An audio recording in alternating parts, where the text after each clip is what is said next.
मैं वो बच्चा हाथ में पकड़े यूं सख्ती की हालत में खड़ी थी, जैसे उस बच्चे के सर पर सींग उगाए हों। वो बच्चे को मेरे हाथ में थमाकर दम तोड़ चुकी थी।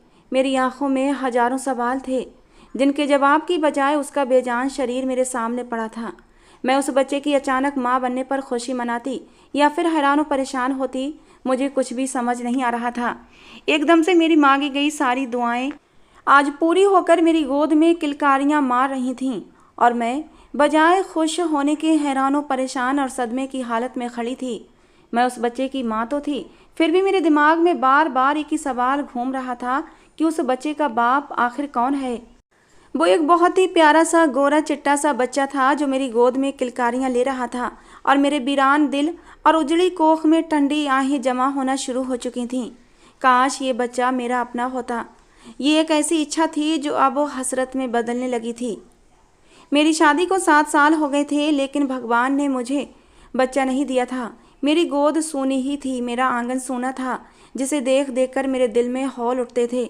मेरी दोस्त शीतल ने मेरी आंखों में ये अधूरी इच्छा देखी तो बोली, नैना परेशान मत हुआ करो, मुझे ही देख लो। पूरे 5 साल बाद भगवान ने मुझे औलाद दी है। मेरे सब्र का फल मुझे भगवान ने पूरे 5 साल बाद दिया है, क्योंकि मैंने बड़े सच्चे मन से भगवान से प्रार्थना की थी। और देखो, भगवान की कृपा ऐसी हुई कि मेरे आंगन में भी खुशी उतर आई। और देखना नैना, तेरी कोख भी जल्दी ही हरी भरी हो जाएगी। तू तो बस यकीन और भरोसे के साथ एक बार उस साध्वी के पास चली जाना। मैंने भी पूरे 9 महीने तक उस साध्वी का दिया हुआ पानी पिया है, और देख, पूरे 9 महीने के बाद मैंने बच्चे को पैदा किया, और भगवान की कृपा से मेरा बेटा 1 साल का भी होने वाला है। जो भी वो साध्वी कहे उसे करना। अपने विश्वास को डगमगाने मत देना, क्योंकि सारा खेल विश्वास का ही तो है। मैंने उसकी तरफ अविश्वास से देखा था। हाँ, सारा खेल विश्वास का ही तो होता है, और ये विश्वास ही तो मुझे नहीं मिला था। न जाने क्यों मैं अपनी ही दुआओं के स्वीकार होने पर शक में पड़ने लगती थी, और फिर शीतल तो मुझे किसी और की दुआओं के साए में भेज रही थी। जब मेरे सच्चे दिल से निकली दुआएं पूरी न हुई, तो किसी और की दुआएं मेरे लिए क्या पूरी हो जाती। कैसे मेरे 7 साल की समस्या चुटकी में हल हो जाती। ऐसा तो मुमकिन ही नहीं था, और यही शक ही तो मुझे किसी की चौखट पर जाने नहीं देता था। शीतल भी शायद मेरी आंखों को पड़ चुकी थी। एक ठंडी आह लेकर बोली, नैना ये तेरे बस की बात नहीं है। तेरे दिल में विश्वास ही नहीं तो तुझे खाक बच्चा पैदा होगा। इसीलिए मैं तुझे कोई भी मशवरा नहीं देती हूँ। तुझे समझाने का कोई फायदा नहीं है, मगर मुझे विश्वास है कि तुझे तब समझ आएगी जब पानी सर से ऊपर गुजर जाएगा और तेरे हाथ कुछ भी नहीं बचेगा। मैंने एकदम चौंक कर शीतल को देखा था, जैसे उसकी बात का मतलब समझ ना पाई थी। वो मेरी नज़रों में पड़ने वाले सवाल पर बोली, देख नैना, एक मर्द को एक औरत ही पूरा करती है, मगर औरत भी तभी पूरी होती है जब वो माँ बन जाती है। और अब तू खुद सोच कि एक अधूरी औरत एक मर्द को क्या पूरा करेगी। हार्दिक कब तक तेरा इंतजार करेगा। एक ना एक दिन वो तेरे सर पर सौतन ले ही आएगा और तू देखती रह जाएगी। शीतल की ऐसी खतरनाक बात सुनकर मुझे एक झुरझुरी सी आने लगी थी, मगर मुझे हार्दिक पर पूरा विश्वास था, वो मेरे साथ ये जुल्म नहीं करेगा। कहने लगी, नैना तू पागल है। जिस बात पर तुझे शक में पड़ना चाहिए उस पर तू विश्वास किए बैठी है, और जिस चीज़ में तेरे विश्वास की ज़रूरत है तुझे उस पर शक है। तू भी पूरी झल्ली है बहन। मर्द किसी भी औरत के मामले में यकीन करना ऐसा ही होता है जैसे अपने सर पर जूते मारना। मर्द की नेचर तितलियों जैसी होती है। वो कभी भी एक फूल के रस पर गुजारा नहीं करता, इधर उधर मंडराता ही रहता है। ऊपर से अब तो उसके पास बहाना भी है कि तू कौन सा उसे बच्चा देने वाली है। देखना, किसी दिन वो तेरे सर पर बम गिरा देगा। शीतल इतने यकीन से कह रही थी जैसे उसने मर्दों की नेचर पर पीएचडी कर रखी हो, और मैं बुरा सा मुंह बनाकर वहां से उठ आई थी। हार्दिक मुझसे बहुत प्यार करता था और मेरे साथ ऐसा कर ही नहीं सकता था, और वैसे भी जिस चीज़ पर मेरा बस नहीं उस मामले में मुझे सजा क्यों मिलेगी। मगर शीतल शायद सच ही कहती थी। उसने मर्द की नेचर पर वाकई पीएचडी कर रखी थी, और मैं अनाड़ी थी कि मेरी नाक के नीचे ये क्या खेल खेला गया था। मैं रात की चाय बनाकर जैसे ही कमरे में दाखिल होने लगी तो मुझे अंदर से हार्दिक की हंसी की आवाज़ सुनाई दी थी। मैं एकदम से वहीं खड़ी होकर सुनने लगी। हार्दिक जो बात कर रहा था वो बात मेरे कानों में टकराई तो चाय की ट्रे मेरे हाथों में कांपने लगी थी। वो फ़ोन पर किसी से बड़े ही रोमांटिक अंदाज में बात कर रहा था। कह रहा था, जान वादा करता हूँ कल तो ज़रूर मिलने आऊँगा तुमसे। मैं खुद भी उदास हो गया हूँ तुम्हारे बिना। मुझे लगा शायद शीतल ने मुझे हार्दिक के कैरेक्टर के बारे में शक में डाल दिया है, इसलिए शायद मैं हर बात को गलत रंग दे रही हूँ। शायद वो अपने किसी कलीग से बात कर रहा हो। वो अक्सर ही अपने दोस्तों को भी जान बोल दिया करता था, मगर मेरे दिल में शक का बीज बो दिया गया था। मैं कमरे में दाखिल हुई तो वो फ़ोन बंद कर चुका था, बहुत ही सीरियस अंदाज में बैठा हुआ था। अब वो मेरी मौजूदगी में अक्सर सीरियस ही हो जाया करता था। पहले की तरह हर बात डिस्कस नहीं करता था और ना ही कोई हंसी मजाक वाली बात रह गई थी। पहले जो हार्दिक मुझे दीवानों की तरह मोहब्बत करता था, अब वो मोहब्बत एकदम से ख़त्म सी हो गई थी। शायद मर्द को भी पत्नी 1 साल के बाद वैसी नहीं लगती जैसे शादी से पहले या शादी के नए दिनों में लुभाती है। बाद में तो बच्चों की वजह से मजबूरन पत्नी के साथ बंधना पड़ता है, मगर हमारे केस में तो बच्चे भी बीच में नहीं थे जो हमें आपस में जोड़ सकते। मैं मायूसी से सोचने लगी। मैंने कहा, हार्दिक एक नई डॉक्टर है, यहाँ पास में ही उसका क्लिनिक है। सुना है उसकी दवा से बांझ औरत के घर भी औलाद हो जाती है। हार्दिक जो चाय पी रहा था, मेरी बात सुनकर उसने एक ठंडी आह भरी जो सीधे मेरे अंदर तक उतर गई थी। हार्दिक ने कहा, 7 साल में कोई डॉक्टर छोड़ा है हमने। उस डॉक्टर के पास कौन सा मंत्र है जिसे पढ़कर तुम प्रेग्नेंट हो जाओगी। उसके कहने का अंदाज कड़वा नहीं था, लेकिन उसके शब्दों ने मुझे तकलीफ दी थी। शायद हमारे संबंध के जोड़ में औलाद का पैबंद न लगने की वजह से दरार पड़ गई थी और ये रिश्ता अब चटकने लगा था।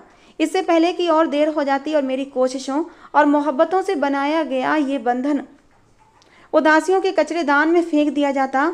मुझे हाथ पांव मारने थे, एक आखिरी कोशिश करना थी। मुझे शीतल की बताई हुई उस साध्वी औरत के पास जाना था, मगर मुझे नहीं पता था ये कोशिश मुझे दर्द के किस दलदल में धकेलने वाली थी। मैं बार बार वहाँ बैठी अपनी उंगलियों को मरोड़ रही थी। मेरे अंदर कुछ गलत है का सायरन सा बज रहा था, एक आवाज़ जो अंदर से तब उठती है जब हमारा ज़मीर हमसे बगावत करता है। मगर मैं ज़मीर को नज़रअंदाज कर रही थी और बरगद के उस घनी छाँव के नीचे साध्वी के आश्रम के बाहर बैठी हुई थी, जिसकी छाँव बहुत ही ठंडी थी। शीतल मुझे वहाँ लाई थी और ख़ुद भी बैठी हुई थी, ऐसे आंखें बंद किए हाथ जोड़े बैठी थी जैसे ये जगह उसके लिए कितनी पवित्र है, यहाँ से ही उसने अपनी ज़िंदगी का सुकून मिला हो, और वो एक सच्चे दिल से इस जगह का धन्यवाद कर रही थी। मैं बार बार खुद को एक बड़ी सी चादर से ढक रही थी, जैसे अगर किसी ने मुझे यहाँ देख लिया तो कोई क्या सोचेगा कि नैना और यहाँ। इतनी ही देर में मुझे वो दूर से आती हुई दिखाई दी थी। उसका हुलिया दूर से देखने पर ऐसा था जैसे न जाने कितने दिनों से वो नहाई ना हो। फटे पुराने कपड़े और उन पर जमी मैल मुझे दूर से ही दिखाई देने लगी थी, और जब वो सामने आई तो एक गंदी सी बदबू मेरे नाक से टकराई थी। मैंने जल्दी से अपनी चादर को नाक पर लगा लिया था। वो कोई 30-35 साल की औरत थी, मगर उसने अपना हुलिया ऐसे बनाया था जैसे 50-60 साल के बीच की हो। उसके बालों पर कोई सफ़ेदी की गई थी, क्योंकि उसका चेहरा झुर्रियों भरा नहीं था, जवान दिखता था, मगर वो इतना मैला था कि अंदाज़ा करना मुश्किल था वो खूबसूरत चेहरे की मालिक है या बदसूरत। उसके हाथ में मोटे मोटे दानों वाला कोई माला था। शीतल तो उसके आते ही एकदम हाथ जोड़कर खड़ी हो गई थी और जल्दी से उस औरत के पैर छूकर आशीर्वाद लिया था। मुझे भी औलाद के लिए ये सब कुछ करना था। मैं अब भी फैसला नहीं कर पा रही थी कि तभी उसने मेरी मुश्किल आसान कर दी। मुझे वहीं एक चबूतरे पर बैठने का इशारा कर दिया जो उसी पेड़ के नीचे बना हुआ था। शीतल भी वहीं बैठ गई, मगर इससे पहले कि शीतल कुछ बोलती उसने कहा कि नैना, नैना नाम है ना तुम्हारा, और तुम यहाँ औलाद की इच्छा खींच कर लाई है ना। जा, खुश हो जा, तेरे लिए खुशियों का संदेश आने वाला है। बस तुम इंतजार करो और फिर देखो कैसे चमत्कार होता है। देखना कैसे तेरे बेचैन दिल पर खुशियों की बारिश होती है, क्योंकि तू मेरे पास आई है और यहाँ से कोई भी खाली हाथ नहीं जाता। मुझे उसकी आखिरी बात इतनी बुरी लगी कि मैं अचानक ही वहाँ से उठ गई। खाली या भरे हाथ लौटाने वाली वो होती कौन है? इस पूरी दुनिया को चलाने वाला सिर्फ भगवान है, हम जैसे इंसान नहीं। शीतल तो हड़बड़ाकर मेरी तरफ देखने लगी। फिर उसने उस साध्वी से कहा कि नैना विश्वास के मामले में थोड़ी कच्ची है, मगर मुझे विश्वास है जब उसकी झोली यहाँ से भर जाएगी तो इसे भी विश्वास आ जाएगा कि आप कितनी पहुँची हुई साध्वी हैं और भगवान ने आपके हाथ में किस कदर चमत्कार दे रखा है। वो भिखारन सी औरत धीरे से मुस्कुराई थी और कुछ बड़बड़ा रही थी और फिर मेरे ऊपर फूंक मार दी। मैं जल्दी से वहाँ से जाना चाहती थी, क्योंकि मुझे लगता था कि जैसे मैं किसी गलत जगह पर आ गई हूँ। मेरा ज़मीर मुझे नचोड़ रहा था कि चली जा यहाँ से और जा अपने भगवान से जाकर मांग, जिससे मांगने के लिए मुझे किसी और के पास जाने की ज़रूरत नहीं है। वो तो सीधा दिल में आई बात को भी सुनता है। फिर तू यहाँ क्या करने आई है? मगर फिर एकदम से मेरे अंदर से आवाज़ आई कि 7 साल से भगवान से ही तो मांग रही हूँ। शायद भगवान ने ही मुझे इस औरत के पास भेजा हो ताकि ये मेरे लिए उससे मांग सके, क्योंकि कुछ लोगों की दुआओं में बड़ा असर होता है। उनकी प्रार्थनाएं बड़ा जल्दी ही सुनी जाती हैं। हो सकता है मैंने ही कोई पाप कर दिया हो और भगवान मुझसे नाराज़ हो, इसलिए मेरी ना सुन रहा हो। मेरे अंदर एक जंग सी छिड़ रही थी और मुझे यूँ लग रहा था जैसे मेरे ज़मीर की आवाज़ एकदम से दम तोड़ गई है। मैं फिर से वहाँ पर बैठ गई थी। शीतल जैसे एकदम सुकून से होकर मेरे साथ बैठ गई। शायद उसे डर था कि मैं उस भिखारन की बातें सुनकर वहाँ से भाग न जाऊँ, क्योंकि मैं जादू टोनों पर ज़्यादा विश्वास नहीं करती थी। लेकिन हार्दिक के व्यवहार ने मुझे ऐसा करने पर बेचैन किया था। मुझे यहाँ आने के अलावा कोई चारा नहीं सूझा था। उस औरत ने मुझे एक धागा दिया कि इसे हर वक्त अपने पास रखना, पूरे 9 महीने, फिर देखना कैसे चमत्कार होता है। मैंने कांपते हुए हाथों से वो धागा थाम लिया था, क्योंकि अब जब मैंने फैसला कर ही लिया था तो फिर हिचकिचाहट कैसी। और वैसे भी ये भगवान के नाम का धागा था, तो फिर इसमें गलत किया था। मैं बार बार अपने ज़मीर को थपक थपक कर सुला रही थी। मेरा तो बचपन से ही सीधा साधा मामला मेरे भगवान से होता था, मगर मुझे आज बच्चे की खातिर ये सब कुछ भी करना पड़ रहा था। वापस आने पर शीतल से उस भिखारन के बारे में पूछने लगी कि ये औरत यहाँ कब से है और कहाँ से आई है, क्योंकि मैंने इससे पहले उसे यहाँ नहीं देखा था और कभी ज़रूरत ही नहीं पड़ती थी इस तरह की जगह पर जाने की। शीतल तो फिर जैसे शुरू हो गई थी जैसे ये उसका पसंदीदा टॉपिक था। वो इतनी श्रद्धा से उसका जिक्र करती और मैं कुछ बोल ही नहीं पाती थी। शीतल कहने लगी, अरे इसको भिखारन मत बोलो, ये बहुत ही पहुंची हुई साध्वी जी हैं, भगवान से सीधा जुड़ी हुई है, सारी प्रार्थनाएं स्वीकार हो जाती हैं, देखना तुम्हारी गोद भी जल्दी ही भर जाएगी।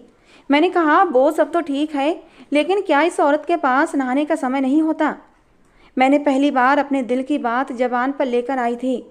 शीतल तो एकदम जैसे गुस्से से मुझे देखने लगी, कहने लगी, अगर तुझे यहाँ से कुछ चाहिए तो फिर अपने दिल में उसके लिए जो भी अंदेशे हैं उन्हें अपने दिल से निकाल दे, वरना तुझे कुछ भी नहीं मिलने वाला। अरे इतना तो मानती है कि कुछ लोग भगवान को बड़े ही प्यारे होते हैं और भगवान उनकी प्रार्थनाओं को कभी रद्द नहीं करते, तो ऐसा ही समझ ले, ये साध्वी भी भगवान की बड़ी ही प्यारी हस्ती है और भगवान उसकी प्रार्थनाओं को कभी रद्द नहीं करते। तो उस साध्वी की शक्ल और हुलिये पर मत जा, उसके दिल पर जा, उसका दिल बहुत ही सच्चा है। अरे तूने नहीं सुना, उसने तेरे बिना बताए ही तेरा नाम लेकर तुझे पुकारा था, हालांकि मैंने तो उसे तेरा नाम भी नहीं बताया था। और ये भी एक बड़ा चमत्कार है, और ये तो मुझे नहीं मालूम कि वो कहाँ से आई है, क्योंकि ऐसे लोगों का कोई ठिकाना नहीं होता, और ये भी नहीं पता कि वो कब यहाँ से चली जाएगी। बस वो तू अपने काम पर, अपने मकसद पर ध्यान दे, उसके हुलिये पर ध्यान मत दे कि वो कैसी दिखती है, कैसी लगती है। जो उसने तुझे धागा दिया है उसे बहुत ही ध्यान से संभाल कर अपने पास रखना। मैंने उस भिखारन के दिए हुए धागे को मुट्ठी में और भी जोर से दबा लिया था। मैं अब और कुछ सोचना नहीं चाहती थी, क्योंकि बार बार हार्दिक का कड़वा व्यवहार मेरे अंदर घूम रहा था और मैं उसे किसी कीमत पर खोना नहीं चाहती थी। मुझे उस भिखारन के पास जाते हुए लगभग 1 महीना हो गया था और मैं लगातार उसका दिया हुआ वो कोई जादुई पानी पी रही थी, एक दिन भी मिस नहीं करती थी। मैंने महसूस किया कि हार्दिक का व्यवहार अब मुझसे बदल चुका था। वो मेरा ख्याल रखने लगा था, जैसे अचानक से काया पलट हो गई हो, और इसके पीछे का बड़ा राज जिसे मैं जान नहीं पाई थी, यह शायद उस भिखारन की हुई प्रार्थना का असर था या फिर कोई चमत्कार ही था। लेकिन मैं दिल ही दिल में खुश थी और महसूस कर रही थी अपनी इस खुशी को। हमारी शादी को 7 साल का समय बीत चुका था और शादी के शुरू सालों में तो हार्दिक मेरे साथ बहुत अच्छा था। मुझसे अपनी हर बात शेयर किया करता था, अपने ऑफिस की हर बात बताता, मगर पिछले 2-3 साल से उसका व्यवहार मुझसे बदल गया था और अब अचानक फिर से हार्दिक वैसा ही बन गया था जैसा मैं उसको देखना चाहती थी। मैं इस खुशी पर अपने भगवान का जितना धन्यवाद करती उतना कम था, और जो मेरे अंदर एक डर सा था कि उस भिखारन को लेकर वो अब दम तोड़ने लगा था, मगर अभी तक मुझे कोई उम्मीद नज़र नहीं आ रही थी। मैं हर महीने डॉक्टर से चेकअप के लिए भी जाती थी, मगर मेरी प्रेगनेंसी ठहरने का कोई दूर दूर तक आसार नहीं था। और जब भी मैं उस भिखारन के पास जाती वो मुझे देखकर मुस्कुराती और कहती, बस 9 महीने इंतजार कर ले, उसके बाद देखना कैसे तुझे औलाद मिलेगी। उसकी बातें बड़ी ही रहस्यमयी होती थीं, जिन्हें सुनकर मेरे अंदर अचानक से बेचैनी भरने लगती थी। मुझे हैरत होती कि जब मैं प्रेग्नेंट ही नहीं होंगी तो 9 महीने के बाद बच्चा कैसे जन्म दे सकती हूँ। घर जाती और हार्दिक का बदला हुआ व्यवहार देखती तो मैं फिर से सुकून से हो जाती। मैं शीतल के पास जाती थी तो अब मैं शीतल को किसी गहरी सोच में डूबा हुआ पाती। ऐसा लगता कि वो अंदर से बहुत ही परेशान है। मैं उसे कहती, क्या बात है शीतल, तुम ठीक तो हो ना, क्या सोचती रहती हो? कहने लगी, कोई ख़ास बात नहीं नैना, बस उस साध्वी जी की तबीयत आजकल ख़राब रहती है। मैंने कई औरतों से सुना है कि जो उसके पास जाता है उन्होंने भी जाना कम कर दिया है।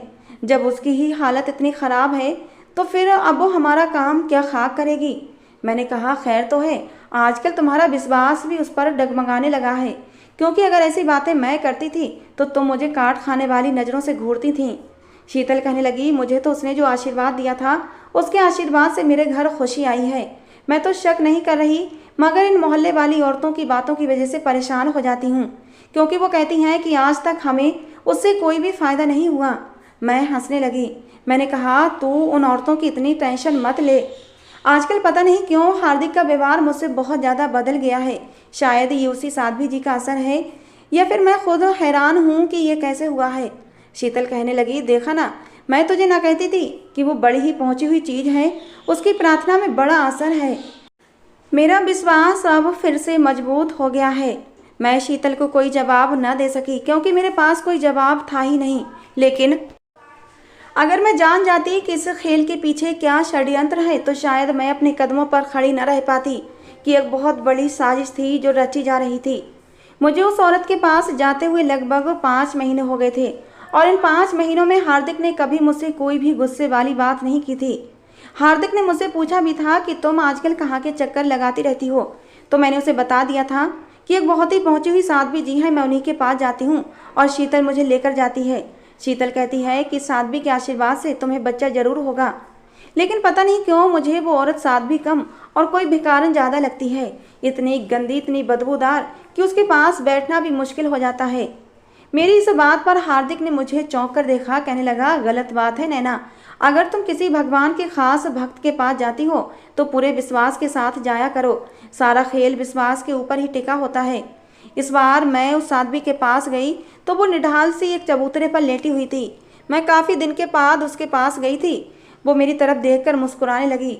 इस बार शीतल मेरे साथ नहीं थी। मैंने उसे सहारा देकर ऊपर बिठाया तो अचानक से मैं चौंक गई थी, क्योंकि उसके शरीर में कुछ बदलाव थे। उसका पेट बढ़ा हुआ था, यानी वो प्रेग्नेंट थी। ये कैसे मुमकिन था? शायद मैं गलतफहमी का शिकार थी, मगर नहीं, मैं गलत नहीं थी। उसकी हालत चीख चीख कर मुझे बता रही थी कि वो शादीशुदा है। अगर है तो फिर उसका पति कहाँ है? अगर नहीं है तो फिर ये बच्चा किसका है? भगवान, मैं ये किस चक्कर में पड़ गई हूँ? वो औरत मुझे इस तरह हैरान देखकर कहने लगी, बहुत जल्द तुम पर ये राज भी खुल जाएगा, तुम परेशान मत हो। बस यकीन रखो, तुम्हारी ज़िंदगी में बहुत बड़ा चमत्कार होने वाला है। मैंने कहा कि तुम इस बीमारी का इलाज कब से कर रही हो? और अब तो 7 महीने होने को हैं, मगर मुझे कोई उम्मीद नज़र नहीं आती। उसने कहा, अपने विश्वास को डगमगाने मत दो, बस जल्दी ही तुम्हारी गोद में एक प्यारा सा बच्चा आ जाएगा जो सिर्फ तुम्हारा होगा। मुझे उसके ये रहस्यमयी बातें अब डराने लगी थीं। मैं जल्दी ही घर वापस आ गई। मेरा दिल जोर जोर से धड़क रहा था। मुझे उससे पूछना चाहिए था कि वो उम्मीद से है या नहीं, मगर मुझे यकीन था वो उम्मीद से थी। मगर उसका पति कहाँ था? ये कैसा सवाल था जिसने मुझे परेशान कर दिया था, और अगर उसका जवाब मुझे मिल जाता तो शायद मैं ज़मीन पर गिर जाती। अब तो मोहल्ले की औरतों ने भी उस औरत के बारे में तरह तरह की बातें बनाना शुरू कर दी थीं। वो औरतें उस पर इल्ज़ाम लगाती, ऐसे गंदे गंदे इल्ज़ाम लगाती कि और अपने कानों को हाथ लगाती कि मैं भी शर्म से पानी पानी हो जाती। शीतल भी सारी सूरत हाल से घबरा गई थी, और मैं तो ऐसी थी जैसे मुझे विश्वास ही ना आ रहा हो। मेरा दिल ये बात स्वीकार ही नहीं कर रहा था। वो मुझे इलाज करते करते खुद उम्मीद से कैसे हो गई थी? उम्मीद से तो मुझे होना चाहिए था। मैंने अब उसके पास जाना बंद कर दिया था, क्योंकि जो भी था मुझे अब बाकी उससे घिन आती थी। जब तक उसके बच्चे के बाप का पता न चल जाता और ये पता न चल जाता कि वो जायज़ भी था या नहीं, मैं कैसे उससे अपना इलाज करवा सकती थी। मैंने तो अब उसका दिया हुआ पानी और वो धागा भी अपने पास रखना छोड़ दिया था। मेरा दिल ही नहीं करता था कि मैं उसके बताए हुए काम को करूं। कोई कहता कि उसका नाजायज़ बच्चा उसके पेट में है, कोई कहता पता नहीं किसके साथ रात भर सोई है और किसका पाप अपने पेट में पाल रही है। हमें प्रेग्नेंट करने के चक्कर में खुद एक नाजायज़ बच्चे को पेट में पाल रही है, और फिर वो औरतें अपने कानों को हाथ लगाने लगती थीं। जो कुछ भी था बहुत परेशान करने वाला था। फिर एक दिन ऐसा सुनने को मिला कि उस भिखारन की तबीयत बहुत ज़्यादा ख़राब है, उसे डिलीवरी पेन उठ रहे हैं और सब मोहल्ले की औरतें वहाँ जमा हो चुकी हैं। मैं जो इतने समय से वहाँ नहीं गई थी, मैं भी एक चादर में खुद को लपेट कर वहाँ चल दी। हार्दिक इस समय घर पर नहीं था, किसी जरूरी काम से शहर से बाहर गया हुआ था। मैंने सोचा शीतल को अपने साथ ले जाती हूँ। शीतल को फ़ोन किया तो पता चला कि वो तो अपनी माँ के साथ किसी रिश्तेदार के घर गई हुई थी। मैं अकेली ही वहाँ चली गई थी। वहाँ जाकर देखा तो वो वहाँ तकलीफ से पड़ी करा रही थी। कोई भी औरत उसके पास जाने की हिम्मत नहीं कर पा रही थी और ना ही उसे कहीं अस्पताल ले जाने के लिए कोई तैयार था। जैसे सब लोग खड़े तमाशा देख रहे थे और फिर अचानक ही एक औरत दौड़ती हुई आई थी, जो कि शायद कोई दाई थी। न जाने उसे कौन बुलाकर लाया था। उसने वहीं पर उस बच्चे की पैदाइश करवाई थी। वो औरत दर्द से बेहाल थी और बार बार मेरी तरफ ही देख रही थी और बार बार हाथ के इशारे से मुझसे कुछ कहने की कोशिश भी कर रही थी। सारी औरतें भी मुझे हैरान होकर देखने लगी थीं। जब उस दाई ने एक नन्हा सा बच्चा उसे थमाया तो उसके हाथ कांप रहे थे। वो कभी बच्चे को देखती और कभी मुझे देखती। उसकी तकलीफ बहुत ज़्यादा थी। ऐसा लग रहा था जैसे वो अभी के अभी दम तोड़ देगी। उसने मुझे इशारे से अपने पास बुलाया। मैं किसी ट्रांस की हालत में चलती हुई उसके पास गई। मैं उसके पास पहुंची तो उसने वो बच्चा मुझे थमा दिया। कहने लगी कि मैंने कहा था ना कि तुझे चमत्कारी ढंग से एक बेटा पैदा होगा, और देख कैसा चमत्कार हुआ है। तेरा बच्चा मेरे पेट में पल रहा था। तुझे बधाई हो जो तू नसीबों वाली है। तेरे भाग जाग गए, तेरी जिंदगी संवर गई। अब ये बच्चा तेरा है। ये कहते कहते वो औरत दम तोड़ चुकी थी और मैं बिल्कुल ही चुपचाप सी उस बच्चे की शक्ल देख रही थी। वो गोरा चिट्टा सा बच्चा मेरी गोद में किलकारियां भर रहा था, मगर मेरी नज़र तो सिर्फ उसकी आंखों पर थी, क्योंकि उसकी आंखों का रंग बिल्कुल। मैं जब लड़खड़ाते हुए कदमों से घर पहुंची थी तो मेरे लिए एक एक कदम भारी हो रहा था। मेरे साथ जिंदगी ने इतना बड़ा धोखा क्यों दिया था? इतना बड़ा मेरी किस्मत ने मजाक क्यों किया था कि मैं अंदर तक सहम गई थी? मेरे खिलाफ इतनी बड़ी साजिश रची गई थी जिसकी मुझे खबर भी नहीं हुई थी, और उस साजिश को भगवान के चमत्कार का नाम दिया गया था। मुझे उस भिखारन औरत से कोई शिकवा नहीं था और ना ही शीतल से, क्योंकि उन्होंने तो अपने अपने हिस्से का किरदार निभाया था। मगर मुझे सिर्फ एक इंसान से शिकवा था, वो इंसान जो मेरे दिल के बेहद करीब था, वो इंसान जिससे संबंध मजबूत बनाने के लिए मैंने अपने भरोसे से भी एक कदम पीछे हटी थी और उस भिखारन के पास चली गई थी, जहाँ पर सिवाय जिल्लत और रुसवाई के मुझे कुछ भी हासिल नहीं हुआ था। और वो इंसान कोई और नहीं बल्कि मेरा ही पति हार्दिक था। क्या खूब खेल खेला गया था। उसने मेरी आँख के नीचे, और वो भिखारन जो भिखारन थी ही नहीं बल्कि बनाई गई थी, और हार्दिक के ऑफिस की एक अनाथ एम्प्लॉय थी, जिसे पैसों का लालच देकर मेरे पति ने ऑफिस के अंदर ही उसके साथ शर्मनाक काम किया था और वो प्रेग्नेंट हो गई थी। और मेरे पति को इस बात का अंदाज़ा हुआ तो वो बजाय उसका बच्चा गिराने के एक लंबी प्लानिंग करने लगा कि वो बच्चा भी उसको मिल जाए और किसी को उसके किए गए पाप की खबर भी ना हो। और उसने अपने साथ शीतल को भी शामिल कर लिया था। वो जानता था मैं शीतल की बातों को मना नहीं कर पाऊंगी और उसके पीछे लग जाऊंगी। उसने उस अनाथ लड़की को भिखारन के भेष में हमारे मोहल्ले में भेज दिया। उसने ये सलाह दी कि वो बहुत ही पहुंची हुई साध्वी है और उसके आशीर्वाद से बच्चा पैदा हो जाता है। हार्दिक जानता था कि मैं ऐसी बातों पर विश्वास नहीं रखती, इसीलिए उसने शीतल के जरिए मुझे उस औरत के पास, जिसका नाम अनीता था, उसके पास भेज दिया था, क्योंकि उस औरत को पता था कि 9 महीने के बाद वो हार्दिक के बच्चे को जन्म देने वाली है, जो वो मेरी गोद में डाल देगी। इसलिए उसने इतने विश्वास से कहा था कि 9 महीने के बाद तुझे तेरा बच्चा मिल जाएगा। वो औरत अनीता, वो खुद भी इस बच्चे से जान छुड़ाना चाहती थी और इस बच्चे के बदले उसने हार्दिक से पूरे 5 लाख मांगे थे। मगर अनीता नहीं जानती थी कि ये बच्चा उसकी जान ही ले लेगा और ये लालच उसे अंधे कुएं में फेंक देगा।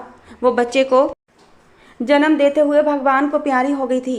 वो बच्चा मेरी गोद में किलकारियां भर रहा था और उसकी आंखों पर मेरी नज़र थी, क्योंकि उसकी आंखें बिल्कुल हार्दिक के जैसी थीं।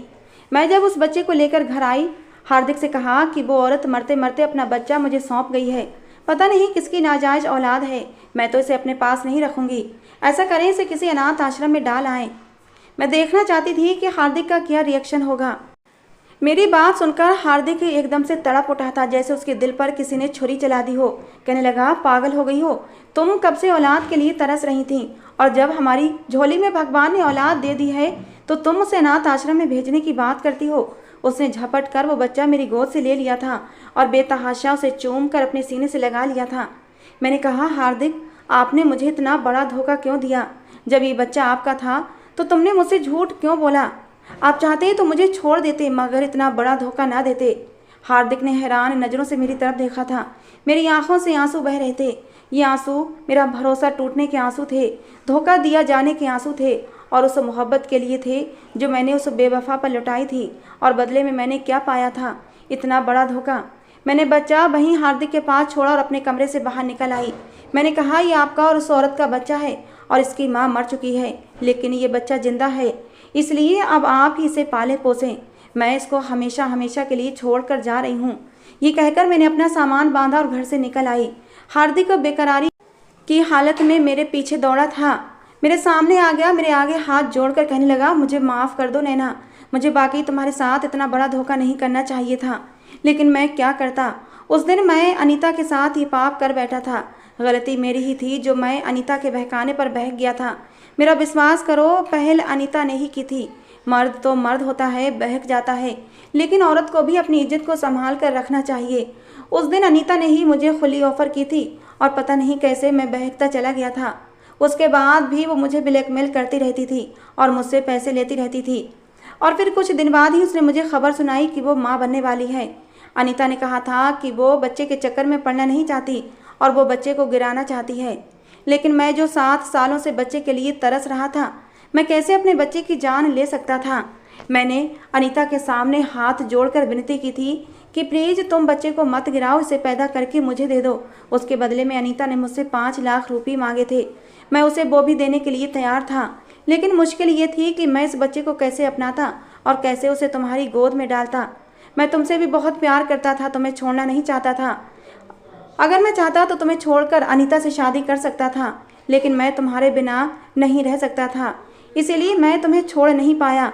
तब अनीता ने ही मुझे सलाह दी थी ये सब करने के लिए, और मैं भी मान गया था कि इस तरह मेरा बच्चा मेरे घर में मेरे पास आ जाता और अनीता को मैं 5 लाख देकर हमेशा हमेशा के लिए छोड़ देता।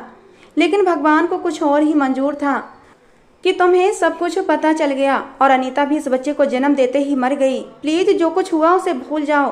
तुम भी तो न जाने कब से औलाद के लिए तड़पती रही हो ना। इस बच्चे के लिए ही मुझे माफ़ कर दो। मैं अपने किए हुए पाप पर शर्मिंदा हूँ। उसने मेरी गोद में वो बच्चा दे दिया था।